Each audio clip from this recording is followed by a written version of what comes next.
It made me realize like the value of rest. Like if you actually rest, then you'll actually heal. When you realize how much value there is in it, it's really liberating because you can like go so hard the next day, you know? Yeah, and you can achieve like just more quality in your workouts.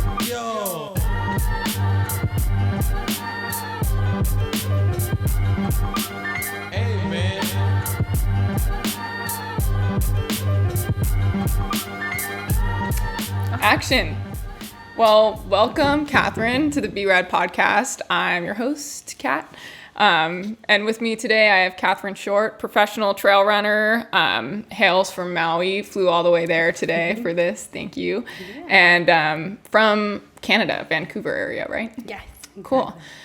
Well, I asked this question of all my guests, and you're kind of a unique one because, as I just said, like, you know, while you're known in the trail running community because you like show up, win a race, leave, no one ever hears from you again. You know, no one, you know, anything that you say is going to be new info. Like, how would you describe yourself? That's a really good way to put it. I like to show up and then leave. I'm kind of a loner. I get a lot of like energy from being really like introverted, so I spend a lot of time alone. Yeah. Me too, actually. Believe it or not. So you moved to Maui because you were working on a team as a massage therapist on a mountain bike team. Yes. How did you from there get into trail running? Well, I got into trail running like quite a while ago, mostly just to be like time efficient. I started out mostly mountain bike racing when I was like probably 10. I started mountain bike racing and then raced into my 20s. But it took a lot of time like to prep equipment and it just takes a long time to put everything up and then take it back down again. So running became really efficient and like an easy way to get exercise when I was in school. And so, I started running lots and more, and the trails were a natural progression because I like to be outside on the trails. Yeah, mountain biking to road running doesn't make as much sense. It's not as fun, so I would say that's kind of where I started trail running. Yeah. Hawaii just like fosters the lifestyle, I think, of running, like being able to be in a really healthy place all the time. And my other half is a chiropractor, so I get treated every day. That's amazing. Yeah, I have this rib that's out right now. Maybe he can come next time. We gotta come to Maui next time. Yeah. So, I think for me, it's a lot about lifestyle. I don't really feel like I need to constantly be exploring like new trails. Although it's fun, I don't think that like that's what drives me. I think like the routine of running really drives me, and having those like goals to work towards is awesome. But I still find like enough interest in doing the same stuff on Maui all the time. So yeah, I'm kind of the same way. I need like that same route that I run, 2 days a week. For sure. So like as you got into trail running, did you have goals of, running at a competitive level, or did you just get into it to see where you would go, or what did that trajectory look like? Because again, like you are an enigma in trail running. Like no one knows anything about you, and like it is rare and it's cool. As soon as someone wins like a race, like way too cool what you've won. I feel like it's a deep dive into that person's life on Trail Runner magazine, like the next day, Yeah. I would say like my goals were mostly just about like trying to stay healthy at the time when I first like started trail running. And I think that's probably what keeps me like in trail running long term, because my goals are not necessarily about like racing or races. Like I feel like I'd rather be really fit and then decide kind of what I'm interested in racing or going to next. It's really a lifestyle for me. Yeah. So if it's a lifestyle that drives you, what drives you in, you have to be competitive. What drives you in the middle of a race, and That's a good question. I feel like it's always been in me. Like, I've always been really competitive. Like, I mean, I started racing World Cup for mountain biking when I was like 14. So I'm always like looking to get to like those top events, and like I want to race against the fastest people. Like, why would I enter a race to not, and to, you know, see how you stack up. And yeah, so that's really what drives me, to see like how fast I can get myself, or how, yeah, just how fine-tuned you can make your body. Yeah. Have you noticed any parallels between mountain bike racing and trail running? I don't know at what level you mountain bike race, but I'm willing to bet it was a pretty high level, knowing what kind of athlete you are. Do you find parallels in the community and the type of racing? Do you draw strengths from mountain biking that you think you apply to trail running? I think they're really different. I think mountain biking is, it has a lot more support because it's an Olympic discipline. So it's a lot more structured. It's a lot more, you can anticipate like who your coach is going to be, like what next levels you're going to. Yeah, I mean, I think I did my first like P test when I was 9 years old. Like, you know, for like drug testing or whatever, racing, because they're all over you. Yeah, so you grow up with like lots of structure, or I grew up in lots of structure with that sport. And so I feel like running is way more like relaxed, and you gotta just roll up, and everyone's, I don't know, nice to each other. Cycling I found really competitive. So like everyone, I mean, people are competitive here too, but it seems like it's more supportive and community based. Totally. Yeah. Is that why? Yeah. Is that why you got out of mountain biking? Because of the intensity, the rigid structure, and like you were in it for so long, you know? Yeah, and injuries, like falling is like, you know, you fall off your bike, and as you know, you get owned. Oh, yeah. Or you got hit by a UPS truck, right? Oh yeah, on my bike, just T-boned. Exactly. And I really I've hardly been on a bike since, you know, Carson convinced me to bike around Lake Annecy, and that was one of my first times back on a bike. I think I was on a bike like 2 other times before that, and it was, you know, so good to be back on it. But it's scary. It definitely made me cautious. Totally. Yeah. I use the bike a lot to train, like as a tool to train still. I love biking, but I don't want to compete. Yeah. Oh my gosh. Do you find that you know, the technical downhills of mountain biking have made you less cautious in trail running, ripping down? Probably, yeah. I bet. Because you really have to be fearless to rip down on a mountain bike. Yeah, and doing a lot of training in line selection. Like we did a lot of, there's always a technical coach on like a mountain bike team. So you go through, there's usually like a physio, a massage therapist, and a technical coach, and then like your coach who's giving you your training. So that technical coach goes out with you, and they look at the lines with you, and they like roll you through that line as many times as you need to, and show you like A, B, C, what do you want to hit. So I feel like with running, I kind of still see it that way. Like, okay, I could run up that way, or you could take the middle line, or this. Just it helps with stuff like that. So. Yeah, that's so cool. Yeah. I feel like I see it that way too, but like I wasn't trained to do it, so my line might look messy, you know? Maybe. You're probably pretty good. Yeah, that's crazy. And then how'd you transition into being a professional mountain bike racer than to being on a team as a massage therapist? Was that transition like difficult, like letting go of the racing? Totally. It was really hard the first like couple years for sure to be like not a racer anymore. But yeah, I don't know. It was just a new opportunity to kind of like, at the time I was feeling more invested in that line of work. Like I really wanted to be a therapist and chase that for a while, and I mean, it's cool, but it's not everything. So yeah, it was nice to work with those athletes at the time that I did, but I always was like, this isn't really where I'm meant to be. Like, yeah. It was traveling with the team as a massage therapist or as a pro racer. Yeah, I didn't feel like it was me to be like on a team as a supporting therapist. Yeah. Like I feel like I'm more of an athlete. Like I want to be the one competing. Totally. Yeah. Oh my gosh. I was just going to ask like how you coped with that. You know, I find even, you know, when I'm injured being around, you know, I was at Canyons, you know, just like 2 days off crutches, and I was like this is kind of hard. Not even allowed to run yet. I did like a group run and walked it with a crew, which was fun. I was happy to be around the community, but I was like, man, this is making me a little bit sad. Totally. And to like live in that. How did you cope with that? And do you think that made you have a healthier relationship with competing afterward? Yeah, I think that it was hard. I think that, I think just talking, like communicating with people when it was really difficult and like the things that were difficult about it. So like, I think just like having clearer boundaries. Like I remember feeling like I was like on call 24/7, and I wish I could adjust you. And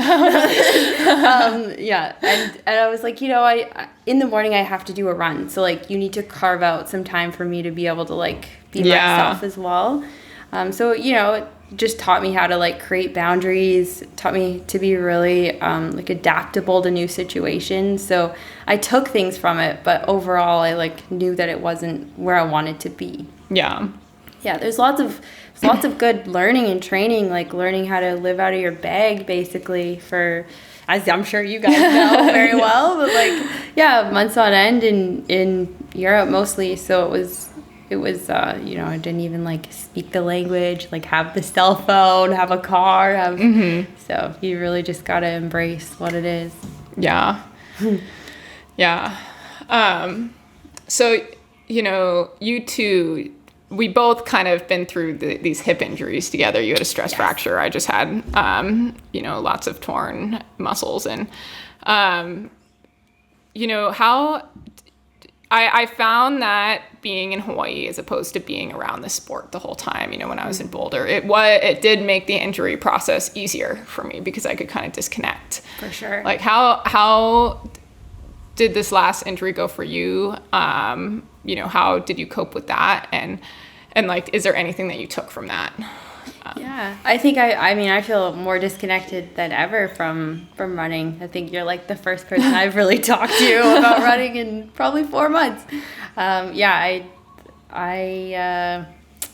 Injuries are tough. They're a big test of your like mental state, I think, mostly, right? Like, and turning off social media has been a big one, right? Just like trying not to compare and see where other people are at and how other people are progressing, because it is really hard on the brain. I think we're all human. Mm-hmm. We all try to avoid looking too far into it, but it can really eat you up inside. So being present in, Hawaii is a place to be if you're going to be injured, I think. I just really spent a lot of time like outside trying to heal, put all my energy into healing. And just every action that I was making was like I was trying to think of like, okay, even though I wish I could like ride a bit more or like do this or that, that's actually not going to like help the hip right now. You really have to like just eat and sleep and like learn how to nap and like learn how to not go for extra walks and like like sit down and just stay seated. I know. It's so hard. It's like the hardest thing for me is like to not, I just am, it's out of your routine completely. And so like that being shaken up like that, you're like, I don't know what to do with myself and this extra energy, Totally. I don't know where to put it. Yes, definitely. The energy piece too. Yeah. Because we're used to like such a huge output of energy. I know. So. and I have like very severe ADHD, so I am hyperactive. You know, they medicated me at 10 years old because that was a problem, and so not being able to put that energy anywhere, it was just like it all happens up here. Then it's all you're bouncing around your head. I always think that like practitioners, like, massage therapists, PTs, chiropractors. I always obviously it's a misplaced thought, but think of them as invincible because they know bodies so well. And they like, the process to figuring out what's wrong is maybe a little bit more streamlined than, my frantic Googling. Can be. Yeah. Can be. Yeah. So how do you self-diagnose an injury and like go through your healing with that perspective of a massage therapist? Well, the stress fracture, I think I ran through for quite a while. Like, I don't think I have a great judgment of my own, like, injuries all the time, really. I can see them in other people, or I can see, like, compensations that they're making for sure, or know how to, like, recommend or care for them. But it's blinding in your own body. And I think especially with a stress fracture, because it wasn't constant pain, and it started, like, so long ago and got, I guess, worse and worse. And, like, there was one kind of run where it just really blew up, and it's like, yeah, there's something really wrong. I physically can't move forward anymore. Like, I can't ignore the pain, whereas I could ignore it for a really long time. And it would go away. Like, it wasn't always there. So Yeah. And, like, you know, my partner is a chiropractor, so he's a bone specialist. Like, Yeah. how can you, he didn't even see it, right? Like, Yeah. I'm like, wasn't I, like, exhibiting symptoms, like, when you're adjusting me, anything? He's like, not really. Like, you know, like, maybe a little bit with, like, you know, full hip flexion, internal rotation.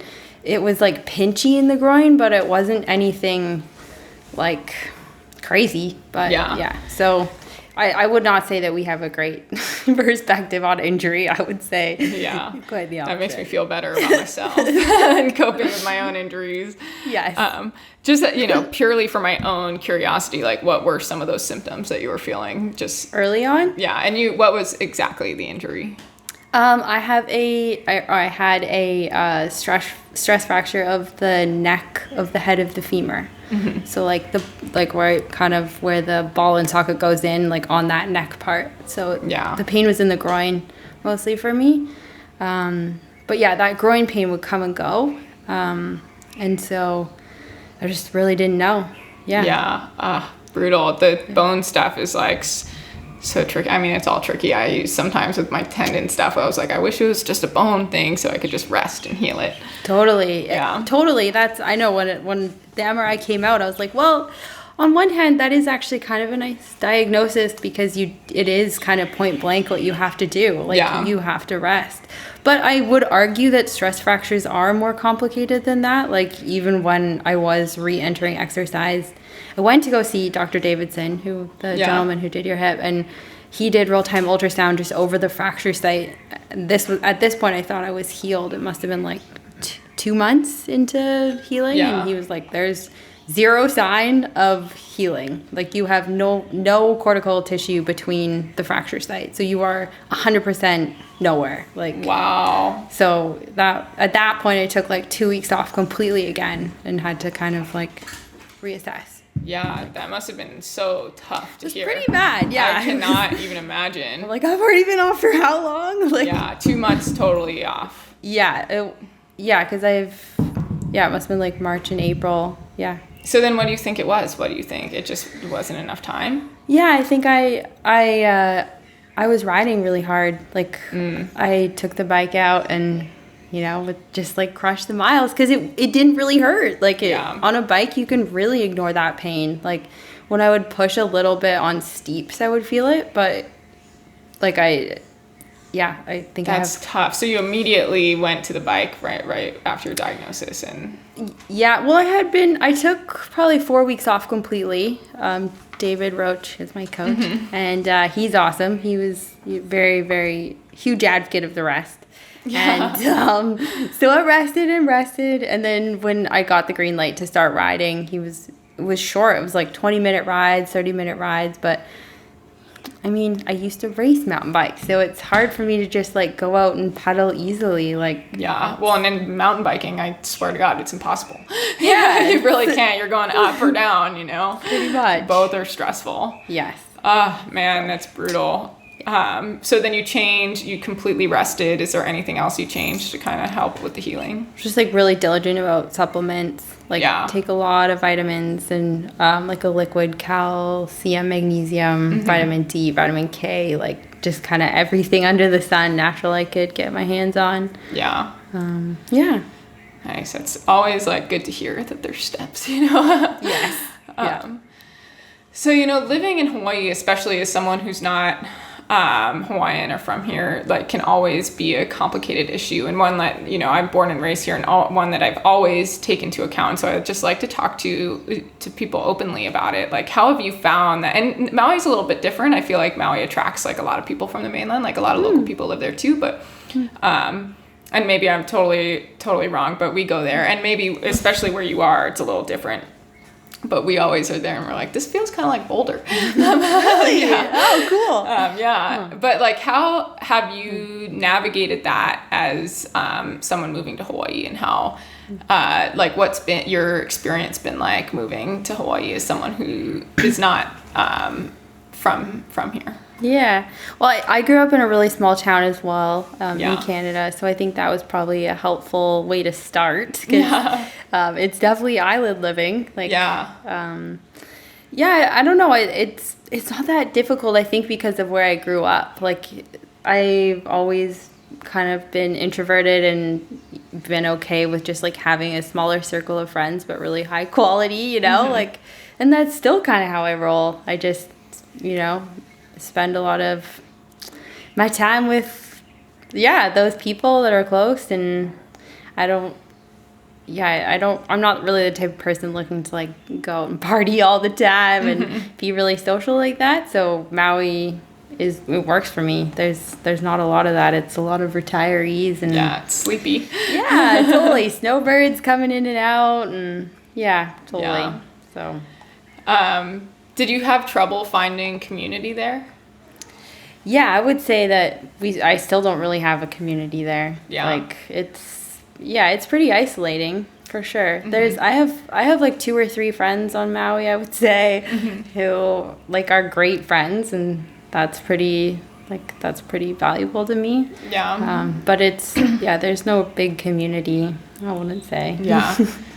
I always, what were you gonna ask? Oh, I was gonna say, also working in like the type of industry that I do, like with massage therapy or healthcare, like, because you're in personal contact with people all the time, going home is like it's a relief, you know? Like, I don't really want to socialize beyond working, because I'm trying to run and recover and like have a family and stuff like that. So yeah, it works. I feel that just with like, I talk to athletes all day who I love, you know, I take calls, and, you know, most of the time, like 4 hours a day, I'm on athlete calls and love it. But then I don't want to talk to anyone for hours, you know? So I found, you know, even having the community here that I grew up with, I haven't branched out to the running community yet, because like that's my time now. Totally. It's just to be by myself and like not talk to anyone. That's like pretty much it, you know? For sure. Even though I'm kicking myself because I'm like, I do want training partners, but like totally. But also then when you have training partners, like, not, again, it's good to be social sometimes, but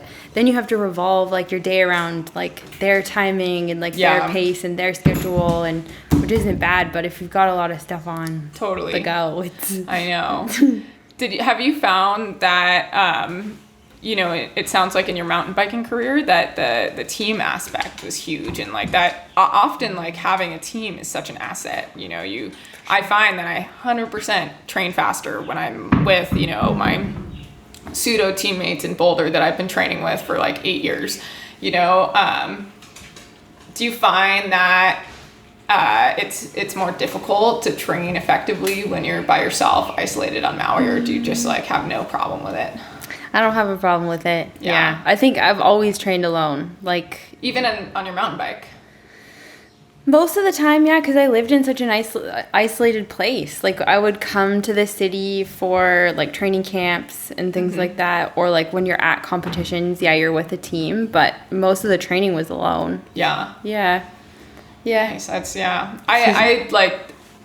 I love training alone, and I love having training partners too, you know, but I tend to like be okay running by myself all the time, but I'm so grateful whenever I run with someone else. It's an interesting dynamic. Totally. And something that I do miss about living on the mainland is just like there's no shortage of people. You know, if one person can't work, like their schedule doesn't work with you, there's like another awesome friend that will work. I think there's only one other trail runner on like Maui's west side. Yeah. So that just gives you like an idea of how many people to choose from. There's like, I mean, even here though, I have maybe run into another person here that's not Carson, like once. Nice. Nice. Because we'll often run at the same time and do different things because it's, our time. But, awesome. Still haven't run into anyone. It's like such a change. But I love it. Yeah. So like for, I don't usually talk training questions, but again, like you are so good and like, it's cool to talk to you because you are clearly a professional. Like you take it very seriously, but also have, a cool, relaxed attitude. Do you, is there similarities that you found in your mountain bike training, like the actual training that you apply to running? I imagine like mountain biking, it was a lot more volume and like time. Yeah, I think like the discipline is really what it taught. Like, learning about routine and discipline really young is always, it's always good. I think that's always been like what the differentiating piece with me and other athletes has always been. I've always been really like motivated and diligent about training. So yeah, it's always been kind of my number one priority, even if I don't vocalize it. It's like, even if people don't really know that's like what I want to do in the day, that's usually what I want to do. Like, yeah, totally. So that's where I like feel pretty genuine. That's, it is. That's like everything. And how does recovery play into that? You've talked about it a couple times and how I'm very disciplined in my training, but have a hard time being disciplined in the recovery, not doing more miles, but, also not, doing the things that I need to do. Like sometimes just sitting, sometimes just sitting on the couch and watching a movie instead of like going to do like out with friends or like doing something. Well, I think like it was really depressing, like going through the injury. Like, I wouldn't say I like had depression, but it was so depressing that it also really made me realize like the value of rest. Like if you actually rest, then you'll actually heal. So like, you can go and do half rest, half like train, sort of like go out and bike, but you're not going to heal. Or you can take 2 weeks off and you can not walk around and not ride around and like heal really quickly. So I feel like I learned the value of rest. And that was something I'd never allowed in myself before. Like I had always, couldn't even tell you the last time I took like a week off before being injured. So like David got me on the once a week taking a rest day, which was like, before that, like truthfully, probably hadn't a rest day in like a long, long time. So yeah, it's been a piece that I've been learning about. And I think just being really real with myself about like, it's depressing on your brain for sure. But then when you realize how much value there is in it, it's really liberating because you can like go so hard the next day, and you can totally achieve like just more quality in your workouts. Yeah. So what does it look like to you, recovery between workouts? Well, every day I do like a pretty hot bath for like 35 minutes, like Epsom salt bath or a sauna. And we have a pool, so I go in the cold pool after for like 10 minutes or so. I get treated at least like once a day, sometimes two if I have like headaches or like things going on. So that's like, that'd be like the daily sort of recovery routine. That's huge. Yeah. And I stretch a little bit, like usually just 5-10 minutes.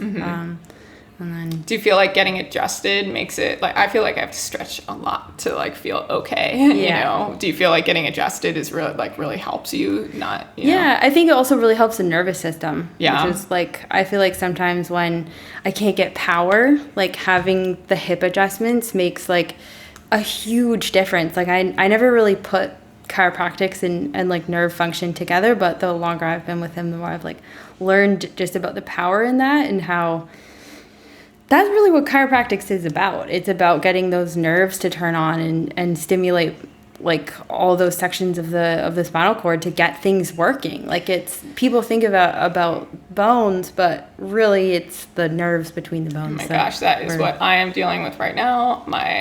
The last chiropractor that saw me said that he's never seen hips as tight as mine or an upper back, like, and they're definitely connected. And I just can't get my like power still. I'm like, I don't have the pain anymore, but I don't feel the power. Interesting. Yeah. like literally none from my glutes. It's so crazy. My hip flexors are like always burning though. When you see chiropractors, can you get are they successful with adjustment? Yeah, well, the last one I saw was actually in Oregon, just driving through. I was like, I saw him because I had I'm pretty sure it was a rib out in my shoulder. And it was like so painful. I couldn't like lift my hand. I couldn't put on like a shirt right. And he adjusted my hips and was like, oh my God, your hips are probably causing all of your problems right now. And then it worked. Then I had like the best run that I had in weeks and weeks. And then immediately after, like that same day. And then, I like had to hop on a plane the next day. So. Are you hypermobile? Like, do you have like very flexible joints? No, not at all. I'm like the opposite. But sometimes hypermobile people actually do show up as really tight because their muscles are compensating. So you're like really maybe. tight. I've had, practitioners, for a long time tell me that my muscles like were really they use the word dense a lot, like they wouldn't let go. They were like just dense like balls. Yeah, well maybe. Yeah, I mean it sounds like that could be a combination for you, right? Because if you have like hypermobility and your like muscles are trying to hold things together, that makes it pretty hard. My sister is hypermobile, but like I've never been able to like touch my toes in my whole life. I also have like long legs and a short torso, so I don't know. I've never been told that before. I've always just been told you're tight. All right. Well, next time you come to Maui, you'll have to come get treated. I'll have to. Please. I need it. That's so awesome. For sure. So coming back from this injury, are you thinking about what's next at all, or are you just like, yeah, for sure. I'm always kind of thinking about it. I think I'm gonna try for Javelina at end of October. 100 miler? Yeah. Or K. Oh, 100K. Oh, nice. Yeah. I think but I also don't really want to like make any big promises. I want to see how the injury plays out. I'm going to do that 30 miler on Oahu, the Tantalus triple trek. Oh, nice. When is that? September 2nd. I hope you come. I will be on the mainland actually, but I would. I want to do the Peacock Challenge this year though. Perfect. Yeah. I think I'll probably hopefully come. Well, maybe not. You might be. Yeah. But you can do isn't there a shorter race too? Come for the shorter race. Yeah, maybe. Or just come sleep at our house. Yes, exactly. I'll come cheer and help you out. But yeah, I don't know. I'm not really putting anything too like extreme on the calendar, and I'm gonna train the same way I do no matter what, and see. How'd you pick javelina? I don't know. I love racing like desert type environments. Like that always like makes me excited. I don't really want to travel super far. Like I thought about doing the one in Vermont, that new one that's for UTMB this year. It's like 100K. Anyway, I don't really want to go to Vermont. Yeah, it's a long flight. Lots of chicks there anyway. So no. Yeah, that's kind of, and I have to stay in the U.S. until my immigration is complete. So, yeah. How, do you have like a process to signing up for races? Like mine is all over the place, I can't. What's yours? I don't know. I mean, I've always been, very illogical, I think, with my race decisions. Like I make them from the gut, so. Which makes it hard and like kind of unpredictable sometimes, because that is, especially when like your running isn't going well, it's not like a dependable way to choose races, because it's like you feel passionately about it, but then it's fleeting.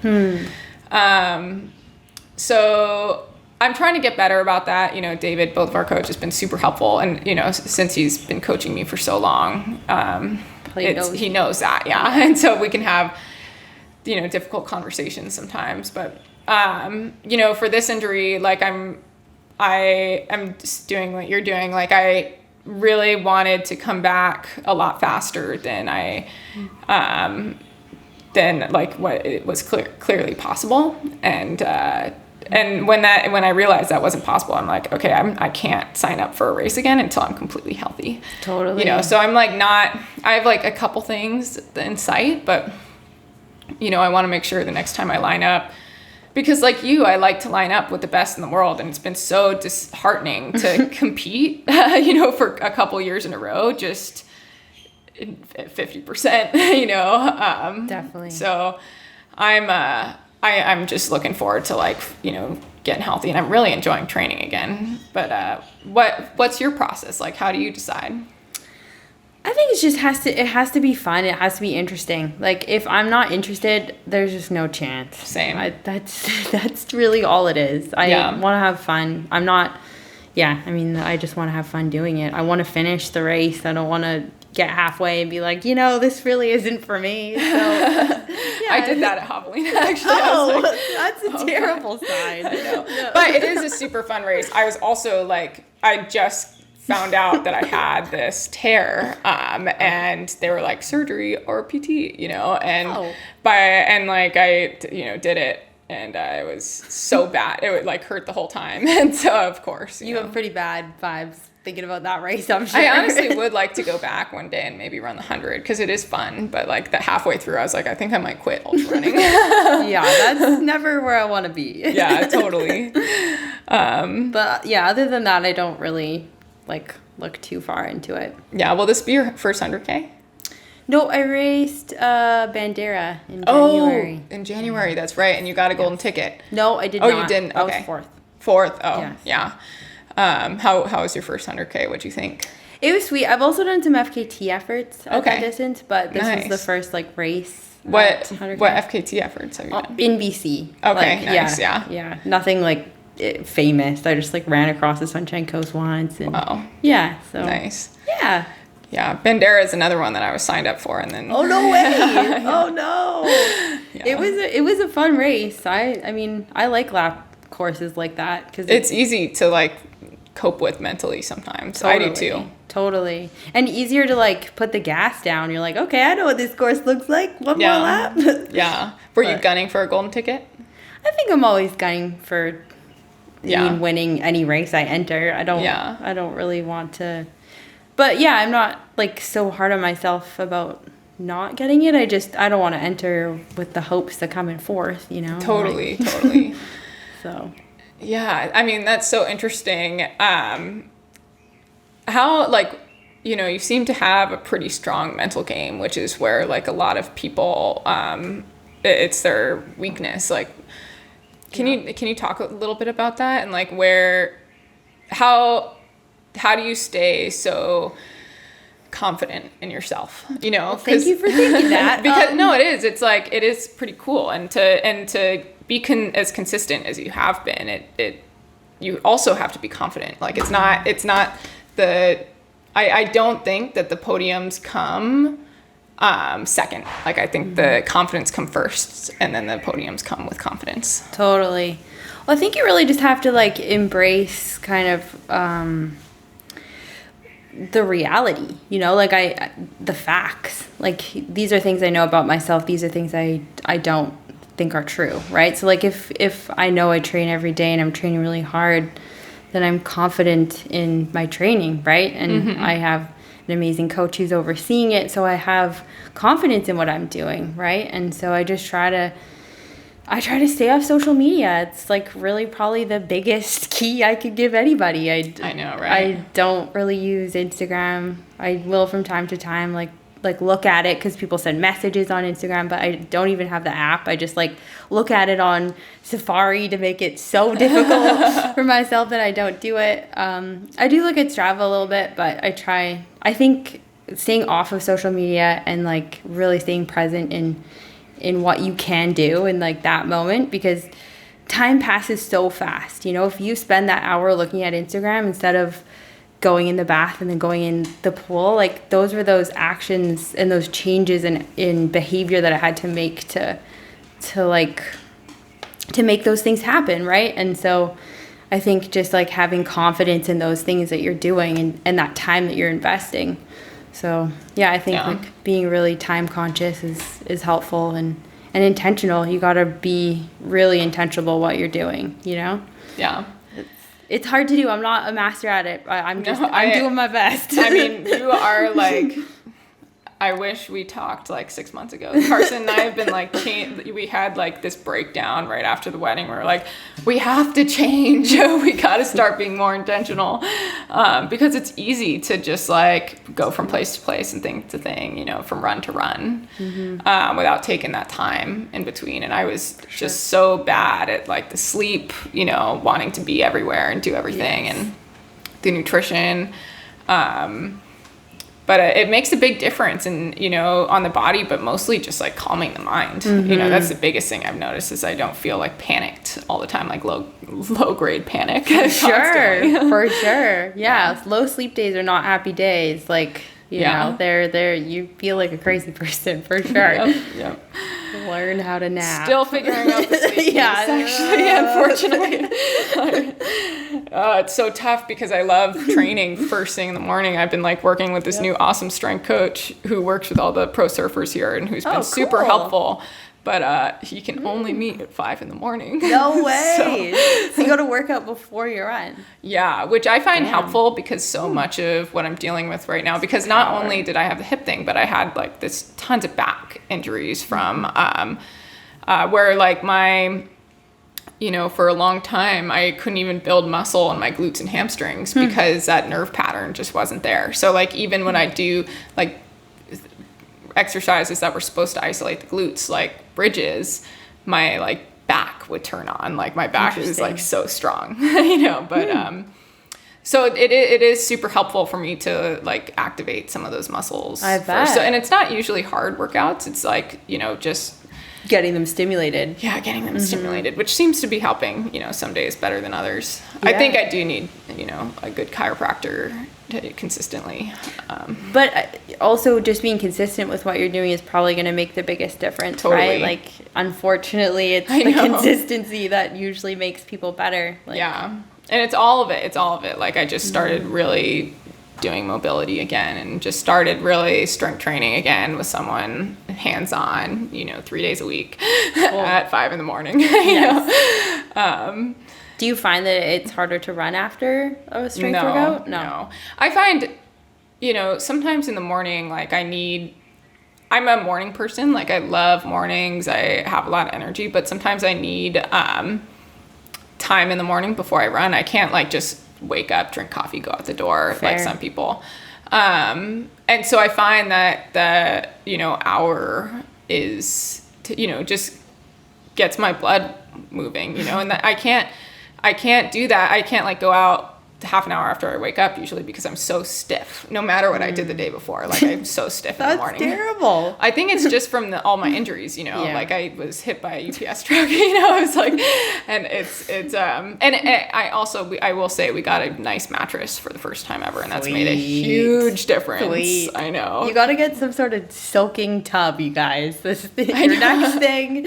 Spend time in a body of water. We're in the ocean every day for like half an hour. And that does help too. How do you feel about hot tubs? Is that hot tubs are sweet. I think just like water in general, like submerging your body so that you're gravity free. You know? I know, like, it's especially so good. If you're waking up sore at 30. I know, it's like bad. It's bad. But it's getting better. It's It is. I feel blank in the face right now because like this morning was particularly bad. but it is slowly but surely over here. Limping out of bed, like, well, he sees me bend down. That's where it's bad. But again, it's just like, you know, it is like all the injuries compounded, I think, like from this and not taking care of it properly. Like I got injured 2015 and then didn't do any PT or anything. Like broke my pelvis, Yeah, that'll do it. And started running again 12 weeks later and didn't get a follow-up x-ray or anything. So like, you know, it was bad.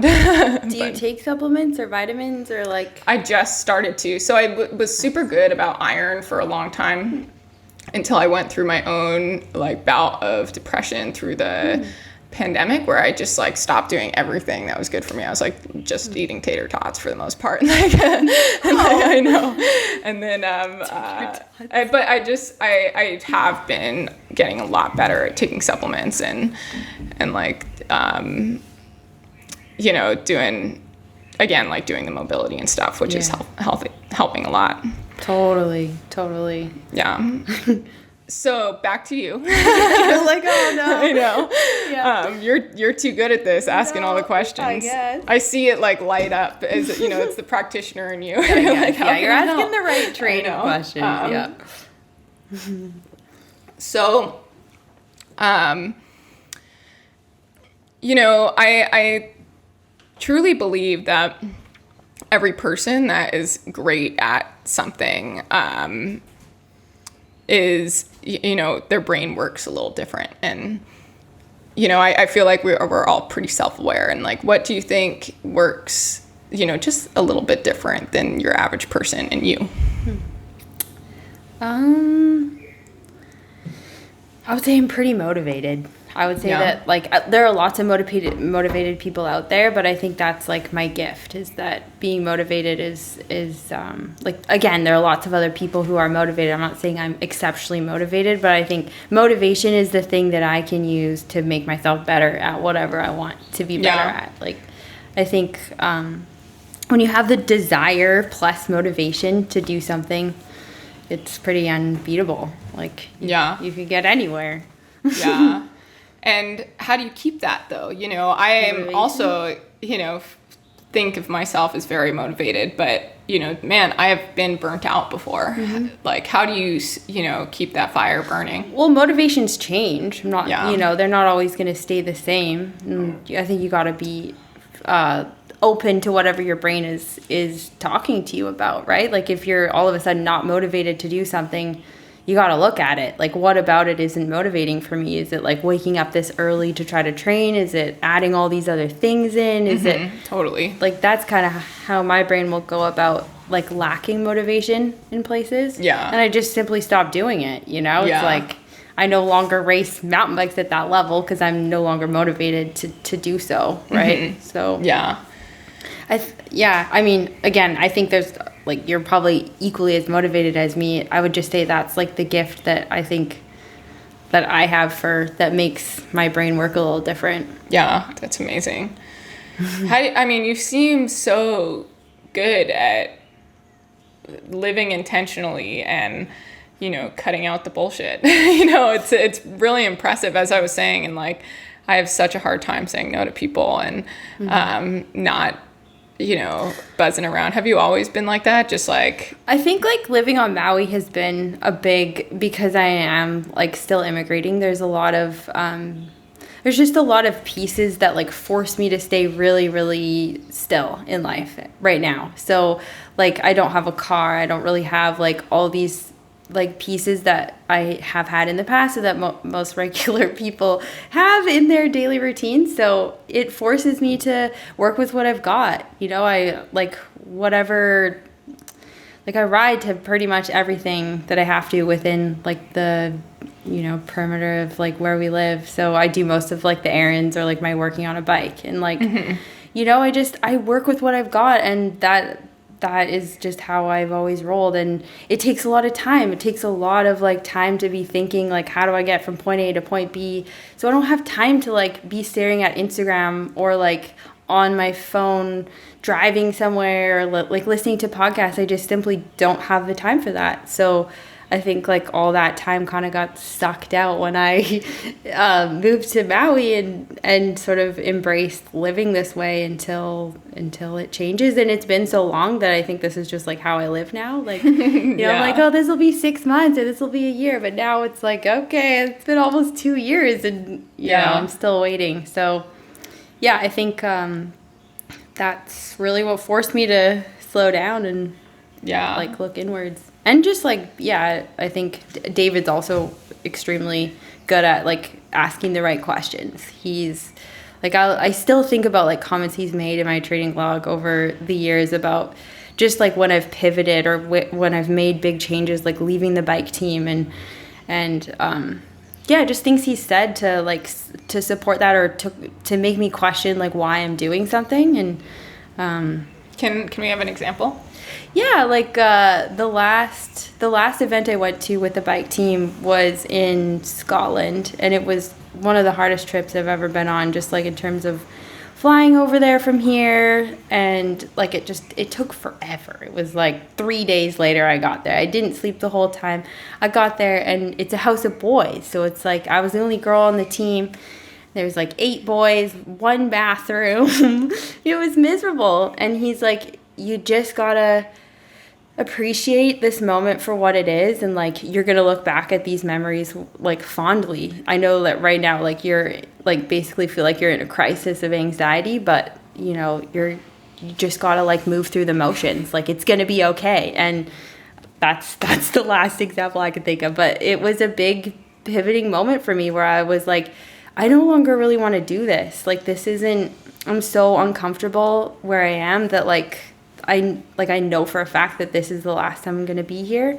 I didn't want to tell like the athletes or anything. Yeah. And I didn't want to make it seem like it was the last time I was going to be attending, but just in my heart I knew. I was like, you can't do it again. It's not worth my time. Yeah. I want to do other stuff. I want to race. I want to not go to bed for 3 days. Like that is not conducive with being a really high level athlete, even though these guys are doing it. It's yeah, it just wouldn't work for me. So. Yeah, totally. I mean, it doesn't work for me either. Like, that's a mistake that I've made in races, is not getting there early, like, even from the mainland. Like, just, you know, showing up and racing just because, like, the sleep thing is so huge. Totally. And then the stress thing, too. Like, I don't know how those mountain bikers did it.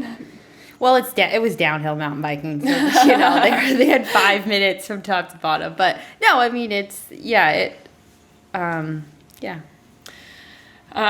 Cool. Well, we got to wrap up pretty soon because you got a flight to catch home. Yes, I do. But, you know, I love closing out this question. You know, we kind of start learning, you know, you and who you are. And I want to close, you know, talking about, you know, something that you are proud of that people might not know of, or you don't usually talk about, or something that you like maybe have never really thought that you were proud of or thought of, is something like that. It's a great question. Something I'm proud of. I mean, can you give me an example? What are you proud of? Okay, let's see.